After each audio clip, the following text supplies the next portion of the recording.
High বন্ধুরা, এই যে আজকে সকাল সকালই আমি রান্না বসে দিয়েছি। এই মাছ দিয়ে আর এই ঝিঙে দিয়ে আলু দিয়ে এই যে রান্না চাপাবো। সব রেডি কমপ্লিট করে ধুয়ে দিয়েছি, দিয়ে রান্না বসাবো। আর এই যে আমার সোনা মাম্মাম শুয়ে আছে। কই আমার মাম্মামটা কই? এই যে মাম্মামটা, তাকাও। জিভ বের করছো কেন? জিভ ঢুকাও, বকা দেবে। তাদের জিভ ঢুকাও, না বাবাকে বলে দেবো আমি।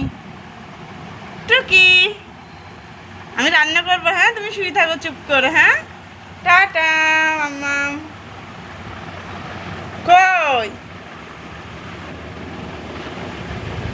চলে আসো আমার কাছে, চলে আসো আমার কাছে, চলে আসো, আসো গড়ি গড়ি চলে আসো, চলে আসো। থাকো, তুমি শুয়ে থাকো।